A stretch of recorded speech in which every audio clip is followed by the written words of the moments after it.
didn't say it was easy to go into these relationships and then find out these guys don't want to have children with you. You have to already be sold on what your faith is and what you desire to do. And if that desire is at a level where it is tantamount, it is paramount, it is a non-negotiable aspect of what you want in life, don't try to sacrifice or negotiate on those things, because those things may be the very things that unravel the relationship you think you might have developed up until that point.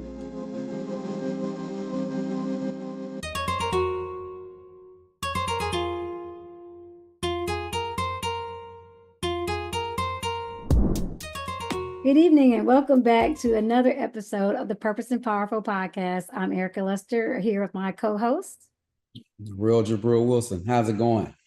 It's going well. So tonight we're talking about I Dream of Mommy, the Untold Truths of Pregnancy, episode replay 3 with a live version twist. This is 3 of 27 episodes that we've done. So please like, subscribe, share our broadcast, share our podcast, share on all of our social media. So you can let someone else know about the Purpose and Powerful podcast and what we're endeavoring to do here.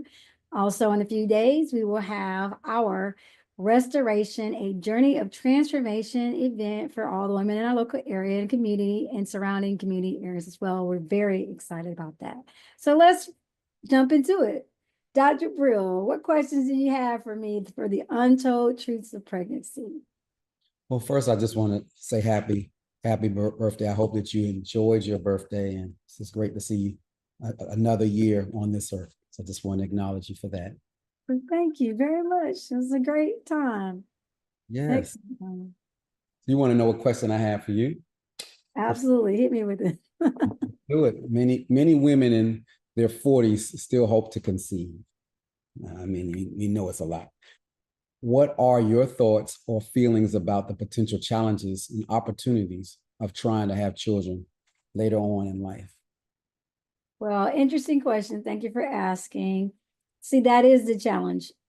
People are still having children well into their 40s and early 50s. And I've seen stories even that women are in their 60s. Now, I'm not trying to be Sarah or have children that late in life. I obviously did not plan to have children this late. As a matter of fact, ever since I was 12, I really didn't want to be married or have children before age 30. So now at age 47, that looks a little bit different.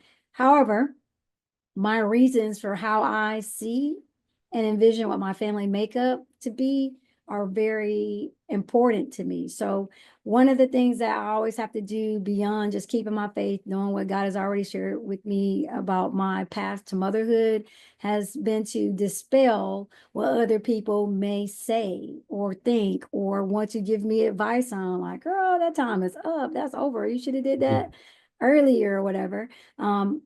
Just in general, or people that don't really know me don't know that I have no children of my own, but I do have 17 nieces or nephews. So they always think that those children are my children because I actually help raise them in some capacity.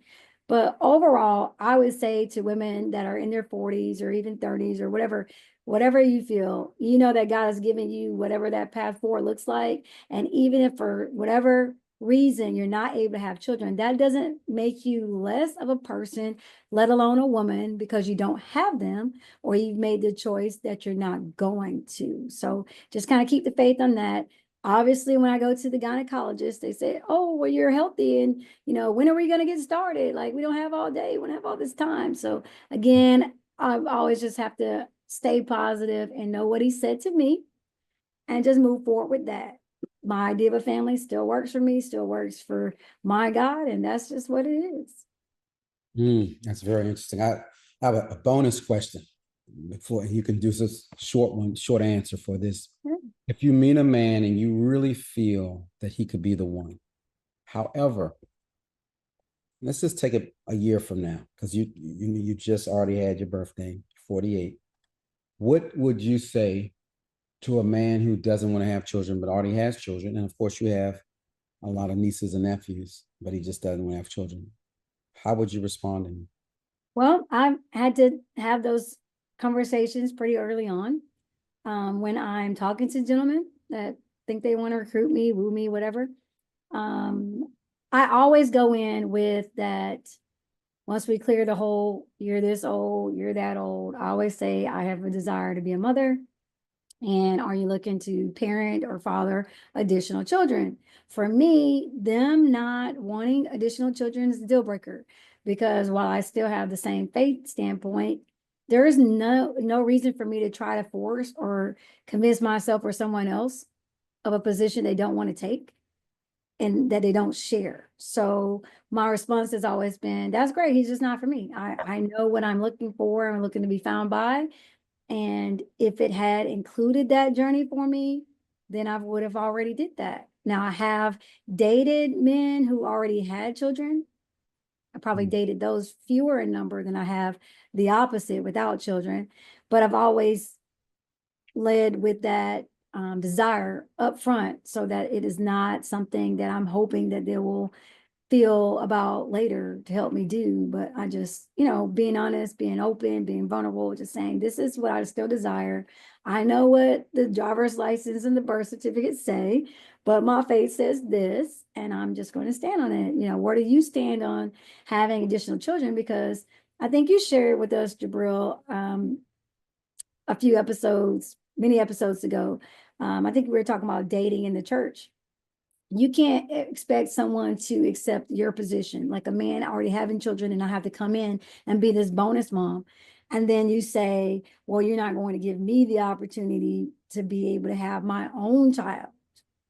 Like, okay, you're done, but that's not my story. So if you don't already have that, then I need to be aware of that. So one of the last relationships that I had, we got all the way down to our pre-engagement counseling. I've talked about this before. And in that session, he shared that he never saw himself having additional children. Now we are 18 months in at this point, and I knew in my heart that our relationship was over that day, that moment. It didn't matter what great love I had for him or what great love he had for me, because that was the foundational lie that was going to rip us apart in later years. And I couldn't expect him to change positions when he clearly stated in that session that's what he felt. Although from the very outset, I was always sharing with him where I was on it. And here he had 5 children, 3 adult kids, one of which had special needs, and 2 adolescent kids, one at 16, one at 12. And I just thought that that was very disrespectful and very somewhat unforgiving. I forgave him, but I couldn't move forward with him because that was a foundational lot for me. So you do have to stand on principle. I didn't say it was easy to go into these relationships and then find out these guys don't want to have children with you. I'm saying that you have to already be sold on what your faith is and what you desire to do. And if that desire is at a level where it is tantamount, it is paramount, it is a non-negotiable aspect of what you want in life, don't try to sacrifice or negotiate on those things, because those things may be the very things that unravel the relationship you think you might have developed up until that point. All right. Well, thank you. I have one more question for you. What does motherhood mean to you? And how do you feel when you hear stories from other women who have faced infertility or other pregnancy challenges? Excellent question. Motherhood means to me as a unique chance to develop a one-on-one relationship to impact and impart legacy from not only a spiritual standpoint, but it's your way of passing on traditions and meanings and family roles and wisdom, different things that only a mother can do. Not to say a father can't, because a father has a different aspect. Of course, his seed is what extends that bloodline, but like that direct connection of having to birth a kid, and not everyone that's a mother has physically conceived a child. So I wouldn't say that motherhood is only defined by that, but that unique bond, there is no other bond on earth, even with animals, that you can achieve in that way without actually having done those things. Yes, you can love that child, I feel like, in the same way, but that the bond that's created with this entity literally growing inside of you, from conception all the way to birth. And now you have the responsibility to keep of rearing that child, making sure they're a productive citizen, making sure they're a good person in life. And then God gives you that special other responsibility that you have, even in that regard, that there's no greater sacrifice, in my opinion, that you could ever make. Yes, I contribute and birth projects, and I birth businesses, and I've helped others birth their dreams in the business world and different things like that. And I've been a very instrumental part, I feel, in my nieces and nephews, cousins, and every relative's life that I've had the opportunity to make an impact on and an imprint on.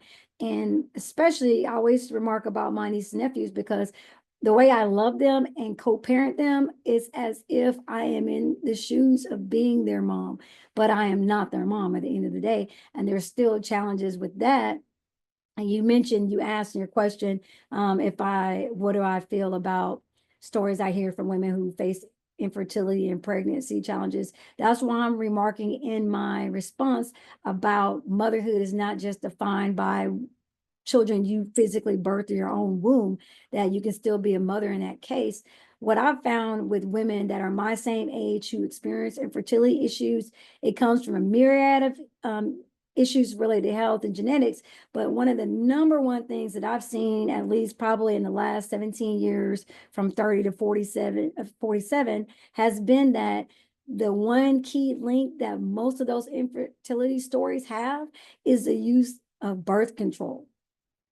So when I would look and say, they would tell me I'm healthy enough to have kids anytime I feel like it. And I would be like, here's my counterpart, my friend, this person I've known for years and years and years.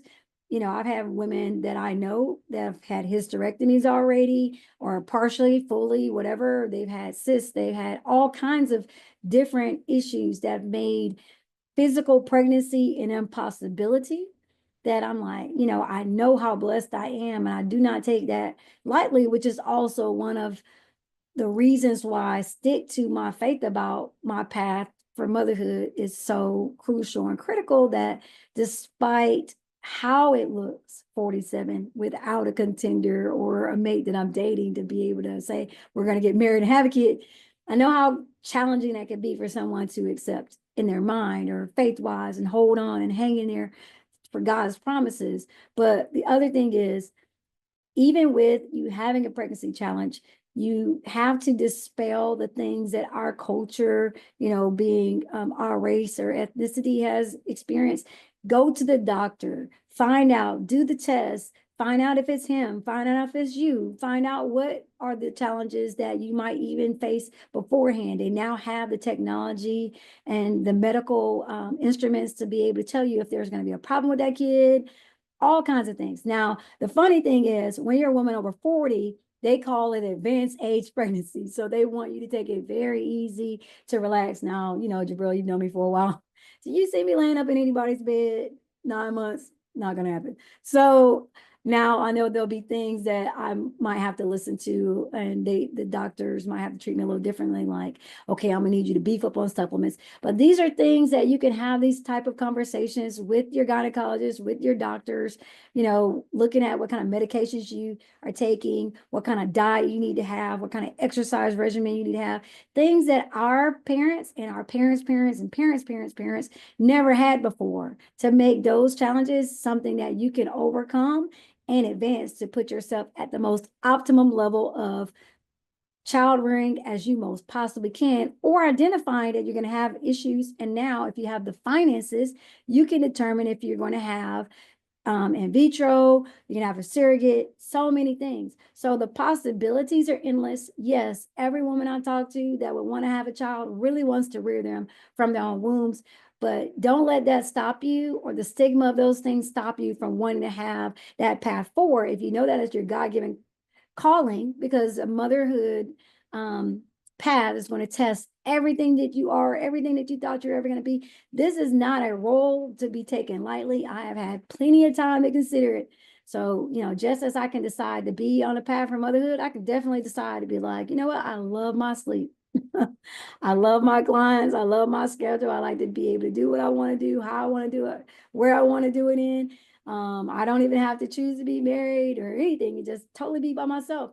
I know that I can make the choice to also be a mother too. So don't let it daunt you. Just, decide and go after it. Don't let anything hold you back. And don't let anyone hold you back either. Thank you. That pretty much says it all. Do you have any questions for me? Absolutely. Why not? Um, well, Jabril, we know that you are a wonderful father and you actually have a much older child in terms of she's not a baby anymore. Thank God for that, right? But some of the questions, well, I have a few questions, but one question I would like to ask is for someone like yourself who's actually been through the experience of becoming a father, how do you think the pressures and the joys of fatherhood actually differ? Well, parenthood in general differ between men and women. What do you think about that? The difference you're saying? Yeah, what do you think the difference of the pressures as it relates to the pressures and joys of parenthood in general between a man becoming a father and a woman becoming a mother? Like, what do you think that looks like? I feel that the bar for a man to be a father is much lower than the expectations of a woman. And I'll just give a few examples. If a woman is expected to participate in the grooming, the papers, the homework, the care, any type of extracurricular activities, any parties, where the man can show up late, not even have a gift. As long as he shows up in and out for a few minutes, he's a great dad. If he picks up that child 2 or 3 times out of the year, he's a great dad. If he is not seen the whole year, but takes a selfie and maybe a couple other pictures and posts them on social media, he's a great dad. But if a mother were to dare be absent for just a week, I mean, might be taking a child protective services or whatever, report it, your family shaming you. It's just such an unfair double standard. Parenting and go to parenting, that's exactly what it is. It took two people to have that child or those children.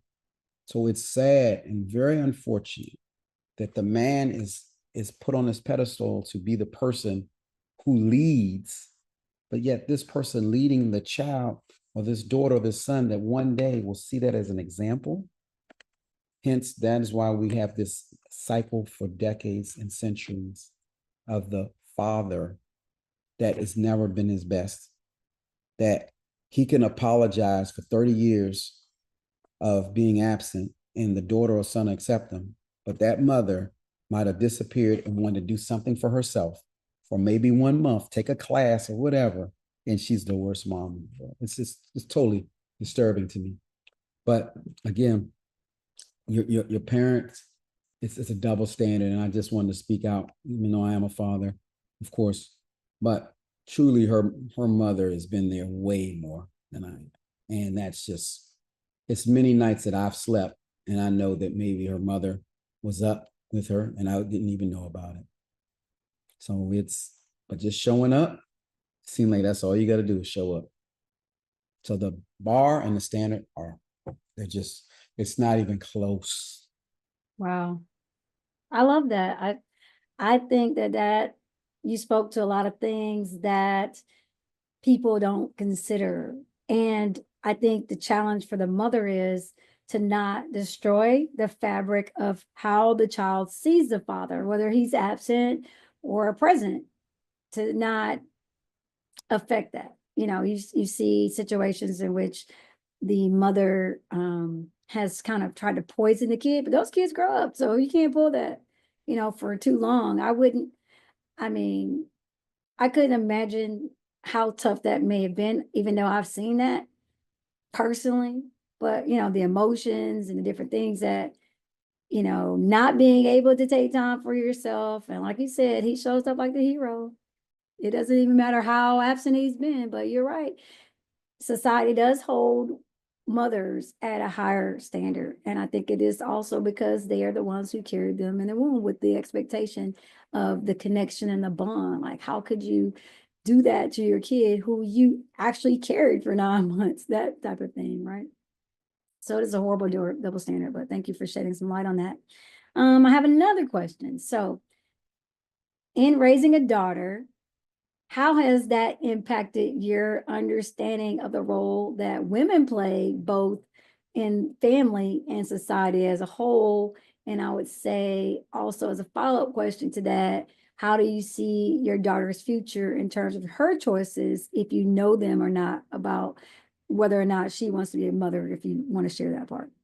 All right, say the first part of it again. So How has raising a daughter impacted your understanding of the role that women play in the family and society as a whole? I guess I could say that seeing my daughter grow up in so many different ways, from a baby to a little kid, cute little daughter, to a mini woman.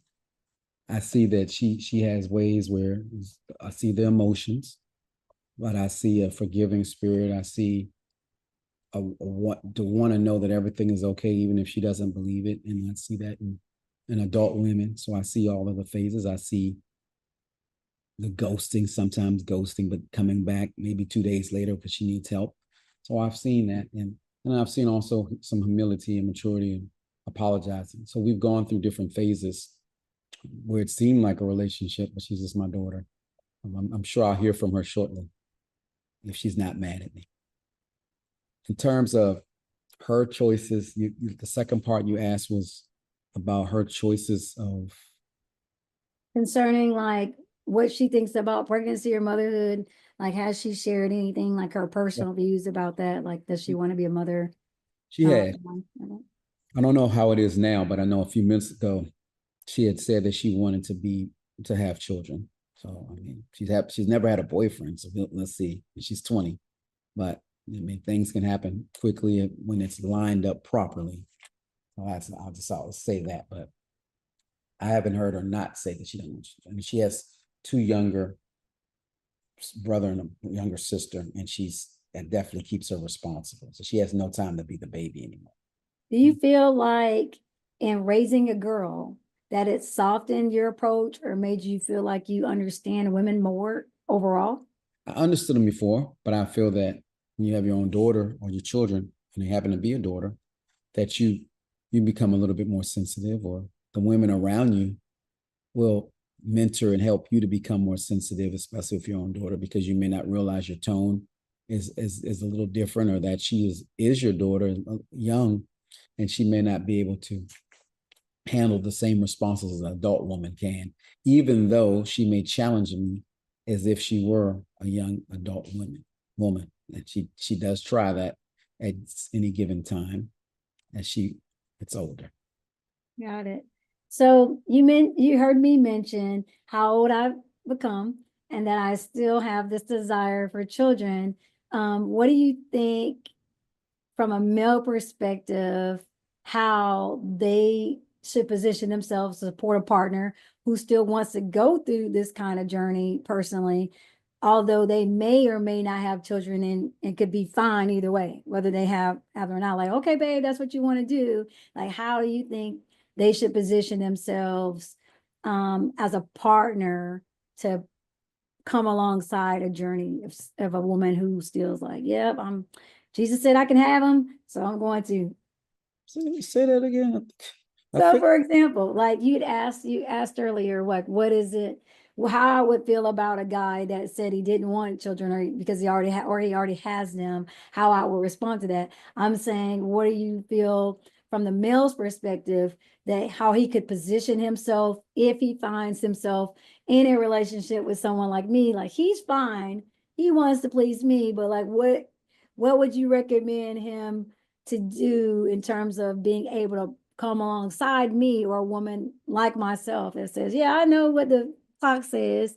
My biological clock is not ticking. This is not how I see it. But how can he be more supportive or more understanding to kind of position him to like carry it out? Because ultimately it's going to be our decision, whether it's a, yeah, you know what, 50 I'm not even trying. So is Or that your time? 50 is yours? I would want to have them by 50. Yeah. So I you don't better even. pick it. No, no, so you're asking how, if you're with someone right now, because now all of this has to be now. I mean, and you want to know how would he support you, or what should he say, or how would I Yeah, recommend? how can he be supportive? And he wants to have a child with you. He's like, yeah, like if you want it, let's go. If you don't want it, if you change your mind, I'm cool with that too. Like, babe, what you want to do, I'm here for it. Well, you've answered the question yourself. That's what you want. You want somebody to say it just like that. But I mean, I think that for you, you definitely gotta.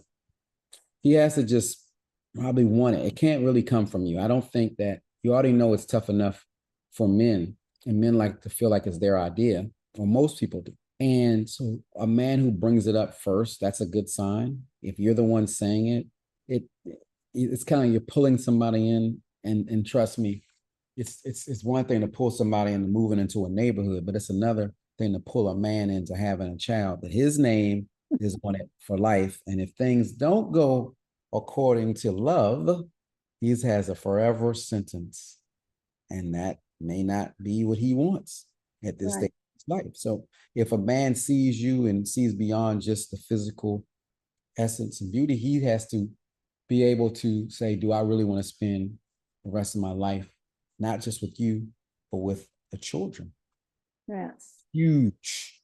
And you would be able to know this without giving any clues. I would say, don't help a brother out. Don't nudge him. See how he is within the next 90 days. I'm not talking about that other 90-day rule. This is a 90-day connection rule. And you would see and hear so much without he saying anything. That's my advice to not just you, but a lot of our women. All of our women, pardon me. I love it. So here's a more pointed personal question, if you don't mind answering. So um, you have your daughter. Now, when you married to Keisha, you guys didn't have children together, but in the discussion, probably at one time you were thinking that you might want to. How did you feel as a man coming into it, knowing that your daughter was at the age she was? And, were you like thinking that you wanted to go in and have more children, or were you just kind of open to the idea? I don't think we talked about it that much, but I wasn't really wanting to have another child after the one of 20 and some of the challenges that I'd had. So we didn't really talk about it that much. Would you, did you, because you did express that you wanted to be married again. So in your thought process of wanting to be married again, were you also open at that time, knowing that you would be married, that did children kind of register on your mind like, yeah, I want to be a father again, possibly? A little, but we didn't get to talk about it but so much. And next thing you know, oops. Next thing you know, the angels just came up like that. And the time was almost here. And here we are at 50. So it just moved so fast. So I think that in your case and others, you may have to get rid of some other things if this is a priority, because the other things will come. But being in alignment with the right person, and you have a few challenges because not only you have to find the right person, now you have to find the right person who wants to spend the rest of his life with you and have a child and give you that desire. The other trick is he has to already have that impregnated in him, in his heart, that whether he has children or not, or never had a child, to be committed to you and his family forever.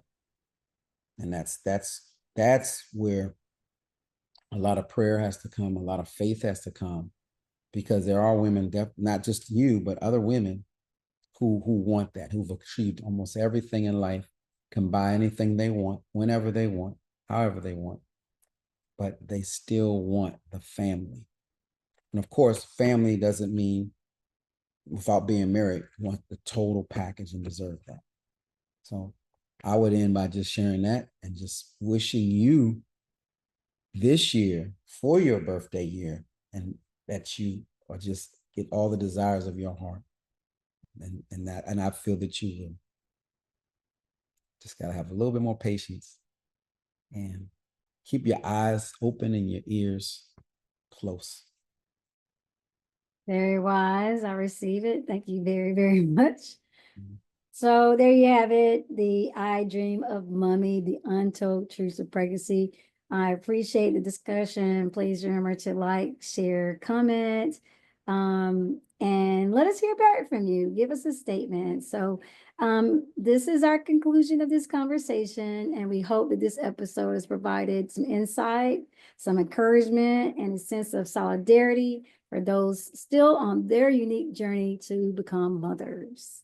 So, whether you're navigating pregnancy, facing challenges in fertility, or just thinking about parenthood in general, remember that you are not alone in your experience. And although the journey is deeply personal and often filled with unspoken emotions and untold truths, that through understanding, faith, community, and partnership, you will find the strength you need to get through it. So thank you very much, everyone. Have a blessed and wonderful evening. And any last final parting words there, Dr. Jabril, on this episode? Sure. Thank you so much. And what is coming up after this, if they wanted to know?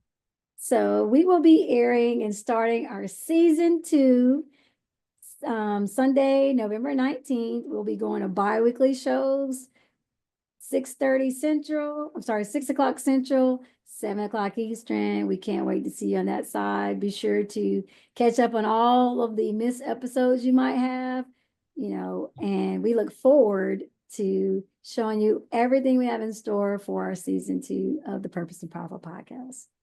Are we still great? Are we still doing the 10th, or are we on for the live? Or that is a live show. That's it. So we have the 10th. I think it's yes, November 10th as our season 2 opening episode. Episode 29. Yes, so that's November 19th. Oh, the 19th, not the 10th. Okay. Let me make sure I got my schedule because I see. So I'm there. I should be there. Let me see.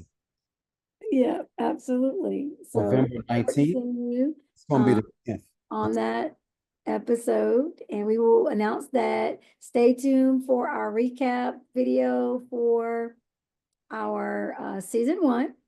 And then you'll also see our launch of season 2's video as well. So it's going to be on the 10th, everyone. The 10th. Not yes, Sunday, November 10th. That's all right. You enjoy and have fun. Find that man and get that baby. That's right. Oh, do all in good timing and all in God's timing. And everybody here, that my gentleman out here, if you're serious and not curious, you know where to find us.